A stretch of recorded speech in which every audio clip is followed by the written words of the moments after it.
Olá, boa noite. O governo propõe reforma trabalhista com jornada flexível e férias divididas em 3 vezes no ano. Você vai ver também nesta edição do Jornal da Cultura. Acordos entre trabalhadores e patrões terão força de lei. Temer promete baixar pela metade os juros do cartão de crédito. Celular passa o computador como principal meio de acesso à internet no Brasil. Zagueiro Neto é o 5º sobrevivente do acidente com o avião da Chapecoense a deixar o hospital. Polícia acha impressões digitais de suspeito no caminhão do ataque terrorista em Berlim. Famílias brasileiras vão receber refugiados para a ceia ou almoço de Natal. Realmente emociona, porque é muito bacana a gente receber os refugiados. E o Japão lança uma esposa virtual para os solteiros que se sentem sozinhos. Ittekimasu.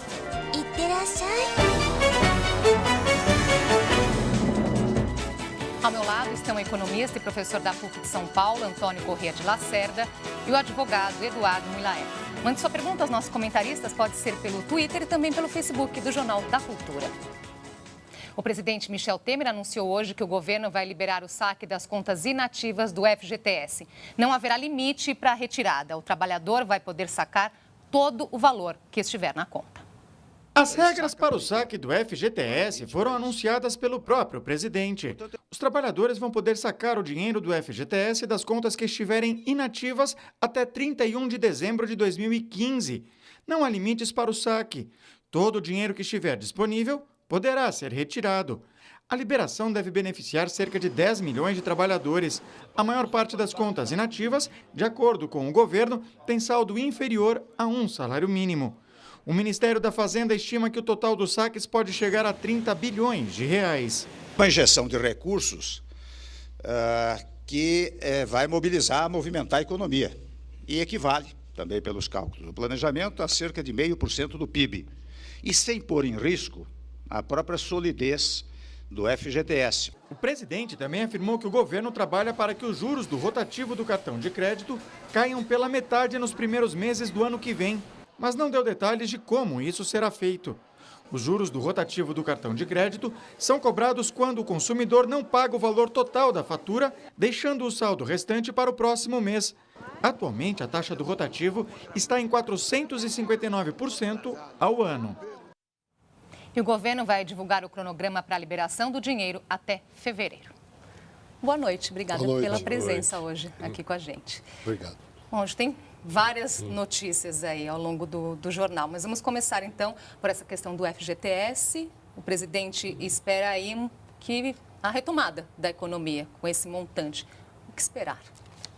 Bom, primeiro que é um exagero dizer que a liberação do saque das contas inativas vai retomar a economia. Não, isso é um paliativo. Isso, claro, vai favorecer as pessoas que têm esse dinheiro bloqueado. E, por outro lado, que rende muito pouco, diga-se de passagem, é o pior rendimento que nós temos, menos até do que caderneta de poupança, que já é um rendimento muito ruim. E, em geral, essas mesmas pessoas estão endividadas em outras modalidades que cobram taxas de juros muito mais altas, né? Então, nada mais justo que você libere esses recursos. Provavelmente, a maior parte disso vai ser para quitar dívidas anteriores. Isso movimenta? Movimenta, mas está longe de ser algo que vá afetar muito fortemente a economia. Milaer. Então, acho que é importante dizer, em primeiro lugar, que esse dinheiro não é dinheiro do governo. Esse dinheiro é do trabalhador, quer dizer, é fruto do trabalho dele. E que é um pouquinho, né? Um restinho que sobrou na conta inativa, etc. Então, vai fazer um grande bem para esse trabalhador que tem esse saldinho a receber, vai poder pagar suas contas atrasadas e talvez ajude o governo a se movimentar um pouquinho a economia. No mínimo, diminui um pouquinho a inadimplência, que eu acho que já é um grande resultado. Até porque a quantidade, né, o valor que essas pessoas têm na conta, a grande parte, a maioria das contas, chega a um salário mínimo. Exatamente. São valores de R$800, talvez. Agora, uma outra coisa que chamou a atenção, hoje o presidente falou com a imprensa, né, por um tempo grande, e ele disse que ele citou a questão da impopularidade, né? Lembrando até que na última pesquisa Ibope, apenas 13% dos entrevistados avaliaram o governo como ótimo ou bom. E ele disse que isso não o afeta e que, pelo contrário, que essa impopularidade o ajuda a fazer as reformas que o país tanto precisa? Bem, eu acho pouco provável, né, que ajude, porque, na verdade, você, com mais impopularidade, a tendência é você ter menos condições de governabilidade. E algumas medidas são anunciadas, por exemplo, a meta de reduzir a metade o juro do cartão de crédito. O que ocorre é que os juros do cartão de crédito no Brasil são escandalosos. O crédito no Brasil é muito caro. E as duas modalidades mais caras de crédito à pessoa física são cartão rotativo e cheque especial. E se você pegar 60%, 70% das pessoas que estão inadimplentes estão nessas modalidades. Há um desvio de função muito grande, porque o rotativo do cartão de crédito e o cheque especial não foram criados para isso. Ocorre que no Brasil há uma restrição muito grande de crédito. O crédito em geral é muito caro. O banco em geral e as financeiras exigem muitas contrapartidas do correntista, o que faz com que haja essas modalidades, assim como modalidades informais, o famoso agiota, né? Que muitas vezes oferece dinheiro a taxas de juros menores do que são encontradas no mercado de cartão de crédito, etc., até porque ele não paga impostos. Mas a pessoa contrai outro empréstimo para pagar o anterior. Numa forma informal. Sim. Né? O que é explicado também porque, evidentemente, em sendo informal, não recolhe impostos, uma série de coisas. Mas há um vício de origem no nosso sistema de crédito, que é o seguinte: o governo remunera muito as aplicações nos seus títulos públicos, na sua dívida. E o Brasil é o único país do mundo que remunera a taxas de juros, inclusive muito elevadas, as mais elevadas do mundo, títulos de curtíssimo prazo. Então, isso acomoda o sistema financeiro. Então, bancos e financeiras não têm o menor interesse em ampliar o volume de crédito, porque eles ganham muito financiando o governo. O que acontece, o crédito se torna escasso e muito caro. Olha, eu já disse aqui outro dia, eu acho o presidente Michel Temer, muita gente pode não gostar dele, ele não é popular no momento, mas ele é corajoso. Eu acho que isso é uma grande virtude. Porque ele está tomando medidas que eu acho que nenhum governo teve coragem de tomar, enfrentando alguns tabus no Brasil, né? Por exemplo, ele já mexeu com a questão da Previdência, ele já mexeu com o teto de gastos, limitando a despesa pública. Ele agora está mexendo com a lei trabalhista. A lei trabalhista, claro que representou um passo importante para a civilização do Brasil no começo do capitalismo, aqui da industrialização.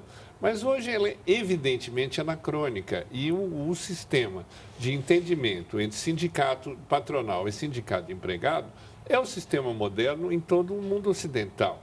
Então, eu acho que ele, quebrando esses tabus e apontando o caminho de futuro, vai deixar um legado para o Brasil. Não sei se a popularidade melhora no curto prazo, porque são medidas de longo prazo. Mas agora, eu ele acho diz que as pessoas vão futuramente agradecer pelo que está sendo feito hoje, será? Eu acho que é bem possível, porque essas medidas podem ser muito positivas para o Brasil. Eu diria o seguinte, veja, o presidente Collor quebrou uma série de tabus também, abriu importação e tal. Depois caiu no impeachment por outro aspecto lamentável.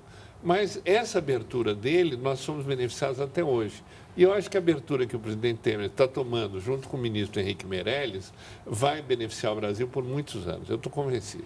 Olha, infelizmente, eu queria dizer que eu não concordo, né? Infelizmente, eu gostaria até de concordar com isso, mas eu acho uma série de medidas equivocadas e essa aparente coragem também dada a circunstância. Quer dizer, um governo que não foi colocado lá para uma eleição, um governo de circunstância, né, que não tem projeto, a verdade é essa, quer dizer, e toma medidas, né, aqui e ali para tentar se manter numa pinguela, como ele mesmo reconhece, né? Disse até que não costuma se deixar cair numa pinguela, mas de qualquer forma eu vejo que o governo politicamente é muito fraco, né, e que não tem projeto, então ele fica usando medidas de impacto, de aparente impacto, para tentar minimamente sobreviver. Olha, vamos aproveitar aqui para instaurar um debate, então, Isso, é ótimo. porque o professor Lacerda hoje me surpreende, porque não é que eu seja um governista, eu até acho que politicamente o governo está atravessando uma pinguela que balança muito, é uma situação delicada, ameaça de cassação no TSE, mas dizer que você colocar um teto nos gastos públicos, tentar forçar os estados a moralizar o seu sistema de despesa pública, mexer no caos da Previdência, que está pronto para estourar em alguns anos, e agora mexer na reforma trabalhista, nem o governo Fernando Henrique, que era, digamos, social liberal, etc., não teve coragem. Então, e eu acho que isso não vai ter um resultado eleitoral. Então, não acho que é uma medida de efeito imediato. Acho que é de longo prazo. E o governo, o senhor acha que essas vai medidas vão diferenciar. surtir efeito? Qual delas que vale destacar aqui que vai Eu acho que surtir maior efeito? cada uma delas, em conjunto, é um conjunto de medidas. Podem algumas até não serem perfeitas, pode até dar errado, tem que ser refeita. Mas o importante é sair do imobilismo, sair daquele estado de deterioração que nós estamos. Eu acho que falta uma grande medida, que é desburocratizar corajosamente, porque ainda a burocracia que emperra o Brasil e facilita a corrupção. Agora, professor, por quê? Você não acredita nisso? Não, porque é o seguinte, são grandes equívocos. Menos a última questão aqui, desburocratização, eu acho que isso traria um bem enorme para o país, porque a burocracia atravanca muito. Mas vamos pegar a PEC 55. É um grande equívoco. É um senso comum que eu não vou encontrar. Eu, como economista, sou obrigado a estudar como é que os países tratam essa questão, né, dos gastos públicos. E eu não conheço nenhum país que tem uma medida semelhante. Por quê? Porque você engessa o Estado, né? Você, ao limitar todo tipo de gasto por 20 anos, independente da origem do gasto. Então, veja, se o presidente É o prazo, faz... então, que está Não, também... não é só o prazo. É a consistência da medida, tá certo? Primeiro, um prazo muito longo. Segundo, é tratar qualquer tipo de gasto como algo igual. E não é. Uma coisa é um presidente da República, só como exemplo, gastar num jantar para 300 parlamentares, que isso para mim é jogar dinheiro fora, dinheiro público. Outra é você fazer investimento, né?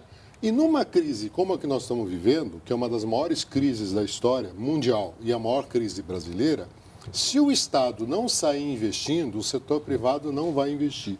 É um equívoco imaginar que essas medidas que o governo vem tomando na área econômica vão resgatar a confiança, como isso é sempre repetido, né? Agora já nem com tanta convicção pelo Ministério da Fazenda, eles já estão reconhecendo que é preciso. Então, o ponto central é o seguinte, falta estratégia, falta uma visão de política macroeconômica mais voltada para o desenvolvimento.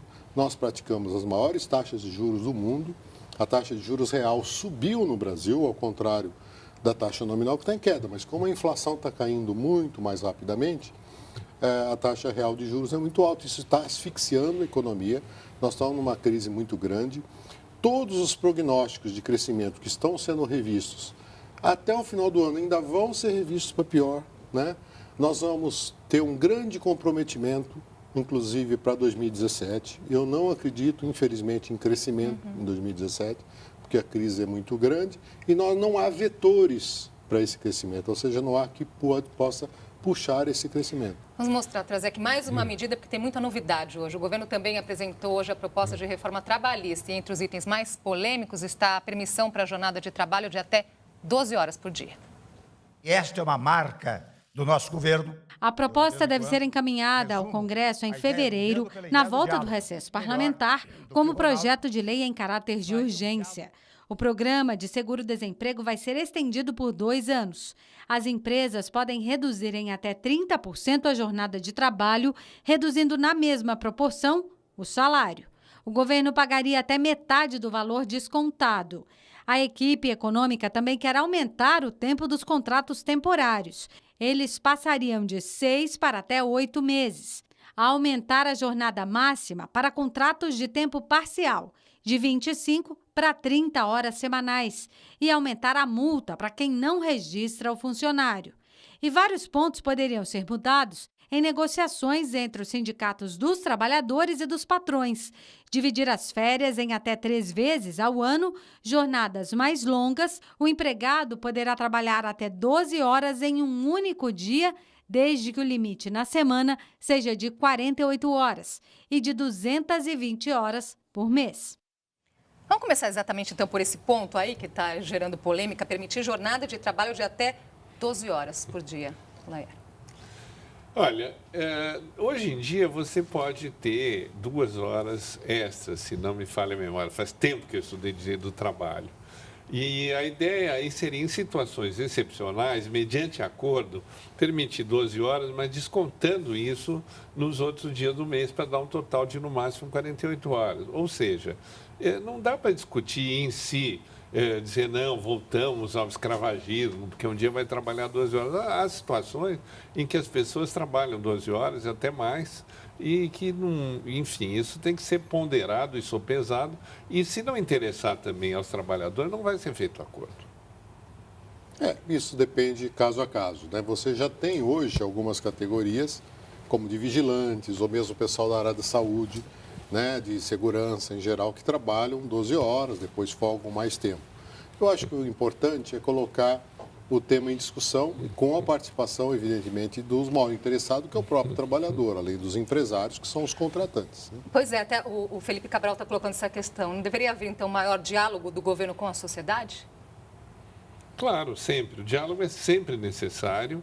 E agora, o que está acontecendo é que são coisas que estão empacadas há 5, 10, 20 anos e o governo está jogando para o Congresso, quer dizer, através de medida provisória. Então, mas só voltando um pouquinho ao teto de gasto, eu vou dizer por que eu discordo do professor Lacerda. É o seguinte, numa família, se você não está conseguindo pagar as contas, o chefe da família chama a família e diz assim, olha, no ano que vem, nós não vamos poder gastar mais do que nós estamos gastando esse ano.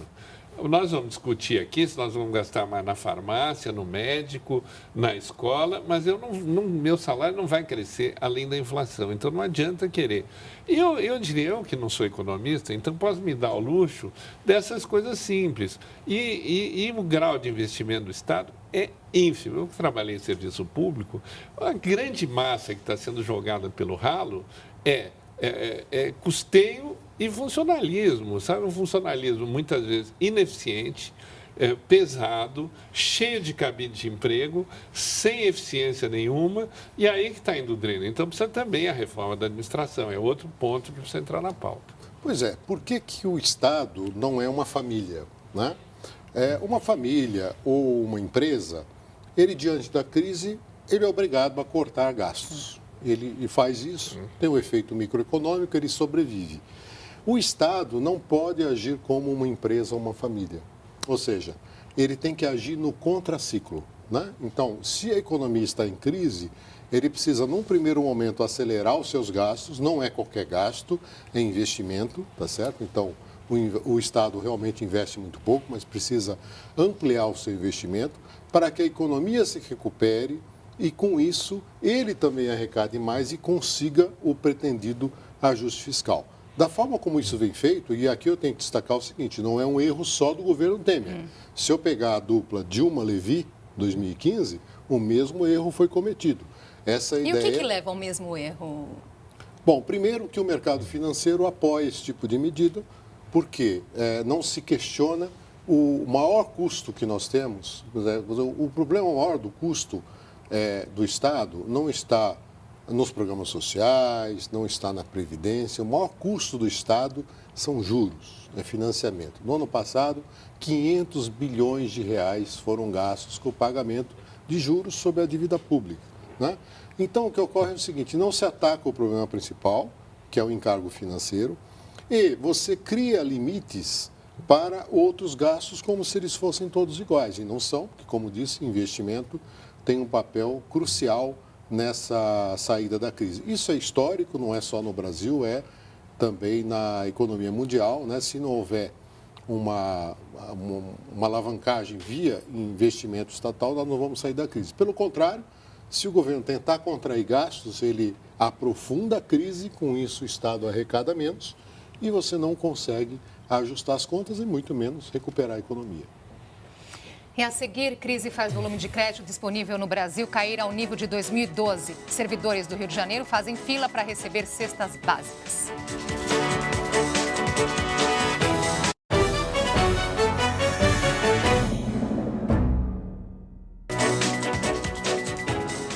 Servidores públicos do Rio de Janeiro tiveram mais uma péssima notícia hoje. O pagamento das 2 primeiras parcelas do salário de novembro foi adiado. O governo disse que não tem mais como liberar as 2 primeiras de 9 parcelas porque a Justiça bloqueou mais 128 milhões de reais por causa de uma dívida com a União. Hoje, uma longa fila se formou na porta do Movimento Unificado dos Servidores Estaduais. Funcionários do Estado foram receber uma cesta básica. O zagueiro Neto recebeu alta hoje à tarde em Chapecó. Ele foi um dos 6 sobreviventes da queda do avião que levava a delegação da Chapecoense para a Colômbia. O acidente foi no dia 29 de novembro. 71 pessoas morreram. Em entrevista coletiva, Neto agradeceu a todos que torceram pela sua recuperação e lamentou a perda dos amigos. Ontem, no Paraguai, o time de Chapecó recebeu homenagens durante a cerimônia do sorteio da Taça Libertadores da América. Uma quadrilha invadiu uma festa de casamento na cidade de Palestina, no interior de São Paulo, quando fugiam da polícia. Os bandidos tinham explodido uma agência bancária. Os 10 ladrões fizeram vários reféns, trocaram tiros com a polícia e conseguiram fugir. Nenhum refém ficou ferido. A crise tem provocado um nó na economia. No último ano, R$1 trilhão deixou de circular no mercado financeiro por causa do desemprego, do aumento da inadimplência e das restrições ao crédito. O brasileiro já aprendeu com as crises. Se a economia está andando de lado, o negócio é fugir das dívidas. Assumir dívida? Só maluco, né? Não estou assumindo nem a mim mesmo mais, entendeu? Quanto mais dívida crediária. O desânimo do consumidor ajuda a explicar um fenômeno que aconteceu durante todo esse ano. Nos últimos 12 meses, R$1 trilhão deixou de circular na economia brasileira. E isso aconteceu principalmente porque os empréstimos que foram realizados no passado não se renovaram em novos financiamentos. É uma crise de crédito que o país atravessa. Segundo o levantamento da corretora Rio Bravo, com base em dados do Banco Central, o volume de crédito disponível no Brasil hoje é o mesmo de 2012. Parte do problema se explica pelas altas taxas de juros praticadas atualmente. Juros é alto, roubada, aí chega lá você não tem um dinheiro. Quer quebrar, tenha cartão de crédito, né? A taxa básica de juros estabelecida pelo Banco Central está em 13,75%. É uma das mais altas do mundo. No mercado, para consumidores e empresas, os juros são bem mais altos, 30% em média. O BC eleva os juros para diminuir o consumo e, assim, controlar a inflação. Mas os juros também têm impacto nas dívidas do governo. Como eles são muito altos, mais de 1/3 do que o Brasil arrecada é usado para pagar juros aos investidores, cerca de 391 bilhões de reais.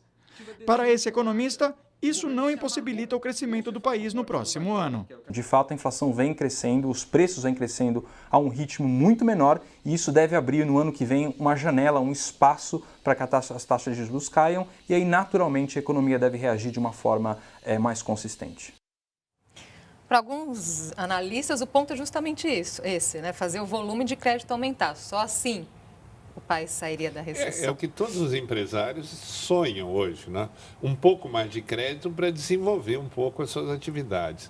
Isso não tem nada a ver com o tal do cartão de crédito, que realmente é um absurdo uma pessoa cair nessa armadilha, pagar esse volume de juros terrível, e eu não sei como o governo vai fazer para fazer cair pela metade, porque eu acho que seria um verdadeiro milagre, né? Mas eu não sei como. Exatamente, está parecendo mesmo, né? Um milagre, há tanto tempo que a gente ouve essa mesma história, esses juros tão altos, isso ainda não está muito claro, né? Alguma sugestão, exatamente. professor? A primeira sugestão, o Banco Central tem que reduzir imediatamente a taxa de juros, mas não é 0,25 não, é 2 pontos, 3 pontos, de uma maneira muito rápida. Porque o que aconteceu foi o seguinte, em julho de 2015, o Banco Central elevou a taxa de juros para 14,25%, né? Que prevaleceu praticamente durante um ano. Por que ele fez isso? Porque a expectativa de inflação era 10%, 11%, como de fato ocorreu em 2015. Mas por que essa inflação subiu? Foi aumento da demanda? Foi mais gente comprando? Não. Foi o preço da energia, foi o câmbio, o dólar se desvalorizou, né? Ou melhor, o dólar se valorizou, o real se desvalorizou e isso puxou mais as tarifas públicas, né? E o que acabou acontecendo foi que essa inflação caiu, mas a taxa de juros demorou muito para cair e caiu muito pouco. Então isso travou a economia, porque tornou o sistema de crédito absurdamente travado, né? Encareceu demais o financiamento das pessoas, das famílias, das empresas e do próprio governo, né? E jogou o país nessa verdadeira armadilha. Quer dizer, então há um erro de estratégia de política macroeconômica crasso. Ou o mundo todo está errado e só o Brasil está certo, ou o mais provável, o Brasil está completamente equivocado. Estou me referindo agora à política monetária, em conjunto com a política fiscal, né? Então, o que está sendo feito no Brasil é um verdadeiro suicídio. Infelizmente, eu não concordo com o colega economista que diz que naturalmente as taxas vão cair, a taxa nominal de juros vai cair, mas se for no ritmo que o Banco Central está fazendo, a taxa real, que é a que importa, ou seja, aquela descontada da inflação, vai continuar subindo e a economia não reagirá, infelizmente, no ano que vem. Laer. Olha, eu fico apavorado ouvindo um professor de economia deste gabarito tão pessimista, né? Eu tenho ouvido outros menos pessimistas e eu, como sou naturalmente otimista, eu procuro imaginar que, como dizem alguns, vai melhorar um pouquinho no ano que vem. Pode ser um pouquinho, mas eu espero que melhore. Já começa uma retomada, na sua opinião. A questão não é de otimismo, pessimismo, né? A questão é de encarar a realidade à luz dos fatos. Quer dizer, então, na verdade, estão sendo cometidos grandes equívocos na condução da política macroeconômica e, infelizmente, isso tem consequências. Né? Mas eu diria que é uma visão de escola, né? Eu estou vendo que a sua escola tem essa visão. Mas há outras escolas, inclusive a que está no governo, do ministro Henrique Meirelles, a do economista Alexandre Schwartzman, com quem eu partilhei a bancada outro dia, e de vários outros economistas que têm uma visão um pouquinho mais otimista no momento. Não sei como catalogar isso, não conheço agora, as tribos dos economistas. Tem várias questões aqui, mas eu vejo que é diferente. Professor, justamente nesse sentido, então, né? Tanto o Bob quanto o Claudinei aqui, eles perguntam, então, se o senhor acredita, né, que o caminho é errado, o que acontece? Os economistas que estão, então, no governo não entendem da máquina? O que acontece para adotar uma postura assim tão equivocada? O que eu vejo é um foco excessivo na questão financeira, né? Então, acredita-se naquilo que o Paul Krugman, que é um grande economista, prêmio Nobel, chama na fada da confiança, né? Isso não foi um equívoco só do Brasil, outros países caíram nessa cantinela. Que a ideia de que eu faço o que o mercado sugere e tal, tenho lá algum ajuste de contas, eleva os juros e depois você resgata a confiança e a confiança traz o crescimento. Infelizmente, as experiências internacionais não mostram isso, né? Tanto brasileiras como de outros países, mostram que se você não tiver uma estratégia integrada, né, de medidas econômicas, inclusive com outro tipo de política monetária e política fiscal, você não atinge o seu objetivo, e por que de não retomada. Professor? Porque a economia é economia política, ela não é neutra, né? Ela promove ganhos e perdas. E quem está ganhando com essa política, que somos todos nós que aplicamos no mercado financeiro, né, comprando títulos do governo, o próprio sistema financeiro, não tem interesse em mudar esse conjunto de coisas, né? Então, o Brasil é o paraíso da especulação. Você ganha muito não fazendo nada, aplicando simplesmente dinheiro no mercado, né, comprando títulos do governo. E isso asfixia a economia do outro lado, a economia real, a produção, o emprego, ficam inviabilizados dentro desse processo. E nesses tempos de crise, quem consegue poupar fica em dúvida sobre onde colocar o dinheiro. Um dos investimentos mais procurados é o Tesouro Direto. O Rodrigo é um microempresário que investia em poupança, mas há pouco mais de um ano descobriu as vantagens do Tesouro Direto. Ele faz sozinho suas aplicações pela internet e diz que para investir é preciso se informar. Não, é bem tranquilo. Inclusive, no próprio Tesouro Direto existem formas de você conseguir se educar, entender como é que faz para investir. E é gratuito o curso que eles oferecem lá. E, enfim, eu não sou economista e eu consigo investir isso. O Tesouro Direto foi criado em 2002 e permite a compra de títulos públicos do governo. A facilidade de acesso, o baixo custo e a boa rentabilidade foram alguns dos fatores que colaboraram para o aumento de popularidade desse investimento. Em março deste ano, essa modalidade ganhou 33 mil novos investidores, mais de 40% em relação ao ano passado. Em outubro, ultrapassou 1 milhão de cadastrados. E só no mês passado foram mais de 180 mil operações de investimento. O valor médio é de R$10 mil e a maior parte das operações é de aplicações de até 5 mil. E com as alterações no sistema previdenciário, há quem escolha o Tesouro Direto como uma forma de fazer uma previdência alternativa. Mas para esse economista, não é uma boa opção. O Tesouro Direto, embora você consiga retornos muito bons quando você sabe investir nos títulos mais longos, ele não permite que você abata essas compras do seu imposto de renda. Então você não tem o benefício fiscal de fazer uma previdência usando os títulos do Tesouro Direto. Vamos começar então por esse ponto aí, essa opinião? Tem muita gente aí perdendo sono com a questão da reforma da Previdência e escolhendo uma outra alternativa. É o caso dos jovens, né? Quando essa é uma boa opção? Para o economista, olha, primeiro nós temos que dizer o seguinte, Previdência. A Previdência é um regime contributivo. Então, toda essa demonização que está sendo feita do problema da Previdência esconde uma questão fundamental, que as pessoas que estão recebendo, a grande maioria das pessoas, tirando os casos muito específicos de categorias que conseguiram privilégios, é o resultado daquilo que ela contribuiu durante 35, 40 ou mais anos, tá certo? Então, não é uma dádiva do governo, do Estado ou de quem quer que seja. É o resultado daquilo que ela contribuiu e do seu empregador, tá certo? Bom, houve mudanças de faixa etária, mudança demográfica da estrutura do mercado de trabalho, houve. Mas você tentar colocar toda essa conta, né, em cima do trabalhador que recolheu e recolhe o seu recurso, é um grande equívoco, né? Um grande equívoco e uma injustiça também muito grande. Mas não é disso que aparentemente a matéria trata, né? O que ele dizia não, estou respondendo a pergunta dela. Né? É melhor aplicar no Tesouro Direto do que nesse sistema de previdência privada. E esses que os bancos oferecem e que tem um deles, pelo menos, tem deduções do imposto de renda, né? E o Tesouro Direto mostra exatamente o que o professor dizia. É que quem tem dinheiro precisa emprestar para o governo. Em vez de emprestar através do banco, empresta no Tesouro Direto. A questão que ele fazia é se vale a pena você usar esses sistemas que os bancos oferecem de previdência privada ou não. Eu acho que eu ainda vejo críticas ao sistema de previdência privada. Agora, em relação à previdência, eu também concordo com a base que o trabalhador recebe é exatamente a soma do que ele contribuiu. Há uma perda enorme do governo, há uma má remuneração, uma aplicação desses fundos, mas o que aconteceu, não é só no Brasil, no mundo inteiro, é que a população vive mais.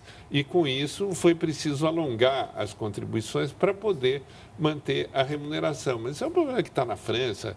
E lá, por uma reforma menor que a nossa, quebraram tudo. Está na Grécia, está na Itália. Esse é um nó que os governos têm que enfrentar. Então, é isso que eu digo, o governo brasileiro é corajoso, porque em muitos governos não deram conta de enfrentar. Agora, num país como o nosso, que a gente sabe que depois dos 50 anos começa a ficar difícil conseguir emprego, como é que as pessoas vão ter fôlego para chegar até lá? Essa é a questão, né? Quer dizer, você está jogando a conta para aquele que já pagou, né? Porque no meio de uma série de benefícios que foram concedidos legitimamente via Constituição de 1988, como, por exemplo, renda rural, isso foi para conta da Previdência. E quando não deveria ir, isso deveria ir por orçamento, porque não é regime contributivo. Né? Então, existem algumas distorções que precisam ser enfrentadas. Agora, não é jogar a conta, como está sendo feito, em cima do trabalhador, porque o trabalhador vai enfrentar um problema. Ele vai ter uma dificuldade imensa de se inserir no mercado de trabalho a partir de uma certa idade e só conseguiria se aposentar aos 65 anos. Então, quer dizer, é uma grande distorção. As condições de países europeus e de outros são muito diferentes das condições brasileiras, né? E é preciso, portanto, ter um debate primeiro, mais honesto em cima dessa questão, né?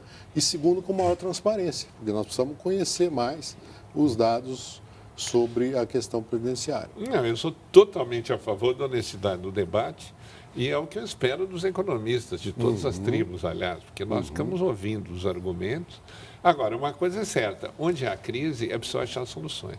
A gente não pode ficar esperando que a Previdência exploda, ou que o crédito exploda, ou que a economia do governo exploda para acontecer o que está acontecendo no Rio de Janeiro. Eu tenho vergonha do que eu vejo no Rio de Janeiro, quer dizer, um estado tão lindo, tão cheio de riqueza, não pagar o 13º e dar a cesta básica para os seus funcionários. Isso é o fim da picada, sabe? Isso sim é revoltante. E por quê? Porque gastaram demais, gastaram contando com o royalties de petróleo que não vê, etc. Não dá para viver assim na Previdência.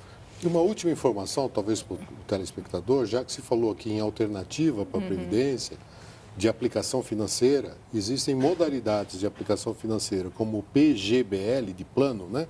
Que existe o VGBL de vida, e que permite a dedução no imposto de renda. Essa seria uma melhor opção, então, professor? Não, é o seguinte, para quem está poupando, pensando do ponto de vista da Previdência, o melhor seria, então, essa modalidade, porque além do benefício do ganho financeiro, você tem um abatimento no imposto de renda, tá certo?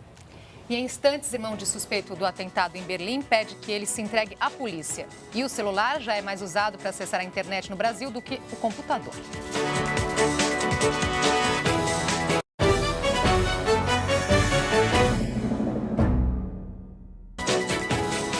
A promotoria encontrou impressões digitais do tunisiano no caminhão jogado contra o mercado natalino em Berlim. Hoje foi divulgado o primeiro vídeo do momento do atentado. As imagens gravadas pela câmera de um carro mostram um caminhão passando em alta velocidade em direção ao mercado natalino. Eram 8 horas da noite quando aconteceu o atentado que matou 12 pessoas e feriu 48.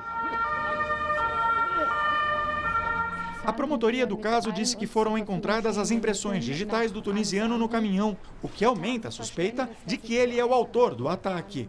As buscas se intensificaram. Na madrugada, a polícia fez uma operação surpresa num bairro de Berlim, onde vive uma comunidade muçulmana. 2 apartamentos foram revistados, mas o suspeito não foi encontrado. A polícia divulgou este vídeo de Anis Amri, de 24 anos, que estava nas redes sociais. O tunisiano chegou à Europa pela Itália em um barco de refugiados. Ele passou 4 anos preso por crimes e uso de documentos falsos. Quando foi solto, migrou para a Alemanha. Em julho, o pedido de asilo foi recusado e Anis estava para ser deportado.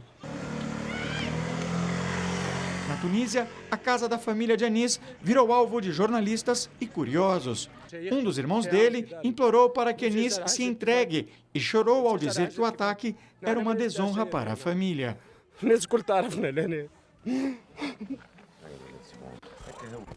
3 dias depois do atentado terrorista, a Alemanha tenta retomar a rotina. O mercado natalino foi reaberto hoje para o público. Flores e velas foram deixadas na entrada. Funcionários ficaram emocionados. Isso é uma demonstração de força e não de fraqueza. Estamos mostrando que somos fortes, disse esta mulher. Blocos de concreto foram colocados do lado de fora para proteger o mercado. À noite, protestos contra e a favor da política de imigração da chanceler Angela Merkel foram registrados. No ano passado, 1 milhão de refugiados chegaram à Alemanha. Mulaer. Então, você vê essa situação é terrível, porque, na verdade, o Estado Islâmico acabou terceirizando o terrorismo para verdadeiros freelancers, quer dizer, esse cidadão aparentemente não tinha nenhuma ligação orgânica com o Estado Islâmico, comprou um revólver, estava revoltado com a sua situação pessoal, matou o motorista e invadiu a feira de Natal com o seu caminhão. Quer dizer, esse nível de insegurança vai deteriorando as relações sociais e eu acho que é muito triste ver a Alemanha, que estava sendo tão acolhedora, tão generosa com os imigrantes, dando um exemplo para o mundo, sendo agora questionado. Quer dizer, eu acredito que a Angela Merkel se mantém. Eu acho que ela está tendo o apoio do povo alemão. Eles querem isso, é mostrar de cabeça erguida a dignidade do povo alemão e não se acovardar diante desse tipo de ameaça. Agora, de qualquer forma, eu tive a oportunidade de viver na Alemanha há 25 anos, né, e onde essas minorias viviam em guetos, né? Depois, ao longo do tempo, a gente foi vendo um momento da miscigenação. E, infelizmente, essas atitudes extremadas, o acirramento do terrorismo, eu acho que vai fazer com que aumente o xenofobismo, a aversão ao estrangeiro, né? e evidentemente, isso vai ser muito ruim para a integração, né? A integração dos povos, isso não é um fenômeno só na Alemanha, também em outros países. E o brasileiro já usa mais o smartphone do que o computador para acessar a internet. É o que revela uma pesquisa do IBGE sobre tecnologias e aparelhos eletrônicos. No ano passado, moradores de mais de 90% dos domicílios do país usaram o celular para acessar a internet. Em 2014, era um pouco mais de 80%. Já o acesso pelo computador vem caindo a cada ano. Em 2015, 7 em cada 10 dos domicílios usaram o micro para navegar. Em 2014, eram quase 8 em cada 10. No ano passado, quase 60% da população de 10 anos ou mais de idade, ou 102 milhões de pessoas, acessaram a internet. O maior grupo de usuários foi o de jovens, de 18 a 19 anos de idade. E aqui no Brasil, uma organização não governamental criou uma campanha para famílias brasileiras acolherem refugiados durante a ceia de Natal. Fátima não é amiga de longa data da Muna e dos filhos dela. Mesmo assim, eles vão passar juntos a noite de Natal. Saber que eles estão sozinhos, a solidão é muito grande, né? Porque a coisa do Natal é muito propagado, falado. Muna e a família fugiram da guerra na Síria. Esse será o 4º Natal deles no Brasil. Um Natal que, num português arranhado, Muna diz que será bem diferente dos outros que eles já passaram aqui. Nós ficamos sozinhos na casa, só escutando da músicas, da festas, da pessoas celebrando Natal. Eu lembro todas as coisas na Síria. A pequena Jawa também está feliz com as novas companhias neste fim de ano. Vai ser legal. Por quê? Porque vai ser como uma família brasileira. O encontro da família da Muna com a da Fátima só foi possível graças ao trabalho de uma ONG que tenta aproximar brasileiros de imigrantes. Em menos de um mês de projeto, mais de 700 famílias brasileiras se ofereceram para receber os refugiados neste Natal. O povo brasileiro é um povo acolhedor, né? Agora, a gente não estava esperando tanto, né, essa movimentação tão grande. Acolhimento que traduz o verdadeiro espírito natalino. Realmente emociona, porque é muito bacana a gente receber os refugiados, sinceramente, é do coração. Para Muna, essa história de Natal está apenas começando. Minha mãe já morreu na Síria, antes da guerra. Só meu pai está na Suíça. Vai ser nova família no Brasil. A porta-voz da ONG garante que em 2017 haverá mais encontros tão acolhedores como esse. Uma vez por mês vai ter um evento para tanto as pessoas, as famílias brasileiras irem acolherem um refugiado, uma família refugiada em casa, como também nós irmos na casa dos refugiados, conhecer onde eles vivem também. Pois é, nós estávamos falando há pouco sobre a situação dos refugiados na Europa. Agora vamos falar da situação deles aqui no nosso país. Como eles são tratados aqui, recebidos? Existe xenofobia no nosso país? Olha, eu não saberia te dizer. Eu acho que sempre haverá algumas resistências, mas eu acho que, de modo geral, não existe aquela xenofobia que você vê nos seguidores do Trump nos Estados Unidos, ou mesmo em alguns lugares da Europa, que é muito violenta e que, digamos assim, na Europa tem alguns motivos. Quer dizer, muitos imigrantes ficaram realmente, como dizia o Lacerda, vivendo em guetos. E com isso se isolaram, criaram antagonismos e isso cria medo. Houve um erro da França, por exemplo, na integração dos seus imigrantes. Aqui no Brasil, as situações novas de imigrantes que estão chegando, por exemplo, da Venezuela vão chegar, que estão chegando do Haiti, mas o Brasil tem feito um esforço para continuar sendo acolhedor para eles. Eu acho que esse esforço tem que continuar. Eu acho que essa iniciativa do Natal é muito bonita, porque no fundo o Natal é só isso, é abrir o coração e acolher os outros. A iniciativa como essa ajuda, então? Ajuda e ela corrobora uma tradição brasileira, que a Constituição da nação brasileira se deu com influência externa, né? Quer dizer, a imigração foi fundamental na industrialização, na parte agrícola, né? E a despeito de você ter fisicamente, às vezes, aglomerações de determinadas etnias ou determinados determinadas origens, isso não impediu que houvesse uma forte integração, né? Inclusive com questão étnica, religiosa, né? E racial, de uma forma mais ampla. Longe de dizer que não temos problemas, claro que temos preconceitos, mas de uma forma geral, eu diria que... O Brasil vem fazendo bem a sua parte nesse sentido? Eu na acho questão que a população, de dividir, né, a responsabilidade entre os países. Eu acho que a população brasileira, sim, né? Eu não vejo uma política de Estado voltada para essa questão, né? Mas eu vejo que a população brasileira, em geral, é receptiva. E daqui a pouco, o caminhão em fuga bate em 41 veículos na Tailândia e a homenagem do Rio de Janeiro a um dos seus moradores mais ilustres, Nelson Rodrigues.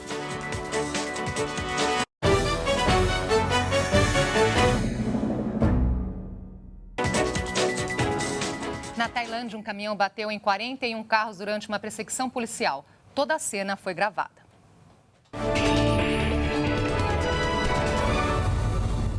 O motorista desobedeceu uma ordem para parar e fugiu. O caminhão andou 5 quilômetros na contramão e bateu em vários veículos. Só parou depois que os policiais atiraram nos pneus. 3 pessoas ficaram feridas. A polícia informou que o motorista estava com drogas.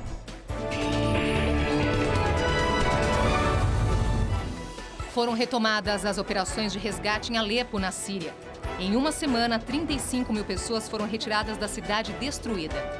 O governo da Síria informou que a ação deve durar até o final de semana e anunciou a retomada total da região, que estava sob domínio dos rebeldes há 4 anos.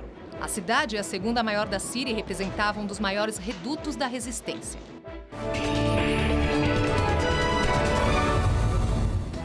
O presidente eleito dos Estados Unidos, Donald Trump, ordenou o reforço e a expansão do arsenal nuclear americano. Em resposta, o presidente russo Vladimir Putin também determinou o reforço atômico do país, com uso de mísseis que tenham capacidade de atravessar qualquer sistema de defesa. Os Estados Unidos estão instalando escudos antimísseis no leste europeu para defender ex-repúblicas soviéticas.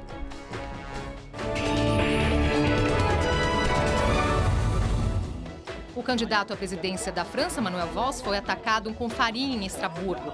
A polícia prendeu um estudante e confirmou que o produto não era tóxico.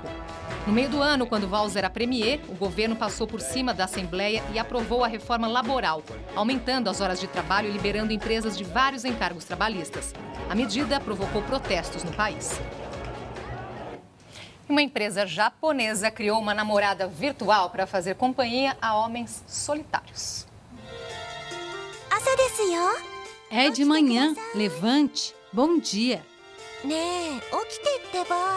É com essa voz doce, cabelos e olhos azuis que Azuma Hikari acorda seu mestre. A esposa virtual é um holograma de poucos centímetros que vive dentro de um projetor cilíndrico.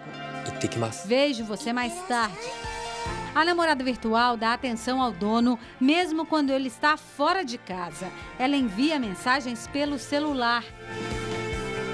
À noite, basta ele avisar que está chegando em casa para a Azuma adaptar o ambiente.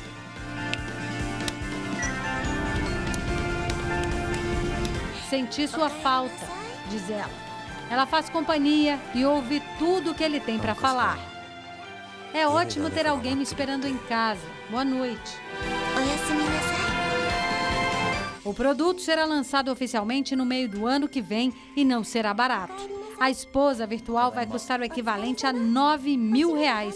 O programa foi criado para pessoas que sofrem de solidão e depressão, mas já recebeu muitas críticas. E aí, que tal uma esposa virtual por R$9.000? Bom, eu acho que o cara vai sentir falta de discutir a relação, né? Porque ela deve concordar com tudo.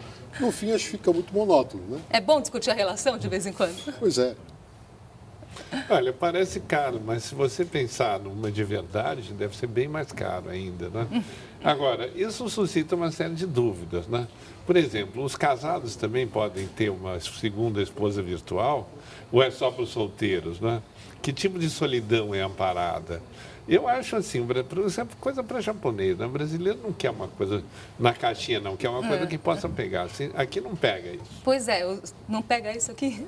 Vamos ver, né? Os japoneses que inventam sempre essa, né? Eles inventam, né? E saíram com essa novidade, né? Mas eu tenho a impressão que, primeiro, o custo é proibitivo para a maioria dos brasileiros, não é mesmo?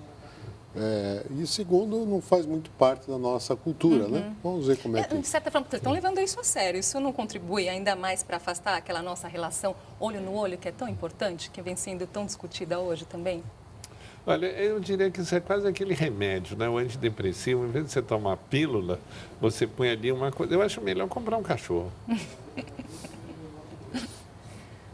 Bom, e a gente termina com imagens... Obrigada, né, para vocês. Obrigada. Feliz Natal. Para você também. Se a gente não se encontrar mais, um ótimo ano também. Muito obrigada pela presença de vocês aqui hoje com a gente. Obrigado. E até uma próxima oportunidade. E a gente termina com imagens da nova atração do Rio de Janeiro, uma estátua em tamanho real do escritor e dramaturgo Nelson Rodrigues. Ela fica em Copacabana, o primeiro bairro onde o pernambucano morou assim que chegou a Rio de Janeiro. Inscreva-se em nosso canal no YouTube, você tem acesso ao todo o conteúdo da Jornal da Cultura. Anote aí, youtube.com.br/jornalismo TV Cultura. Uma ótima noite para você e até amanhã.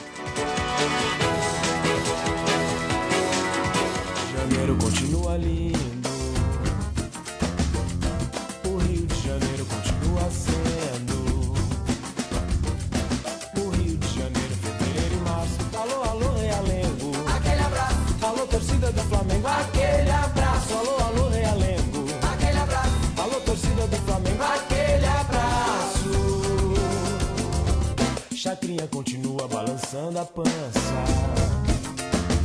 E buzinando a moça, comandando a massa. E continua dando as ordens no terreiro. Alô, alô, seu Chacrinha. Alô, alô, Terezinha. Alô, alô, seu Chacrinha.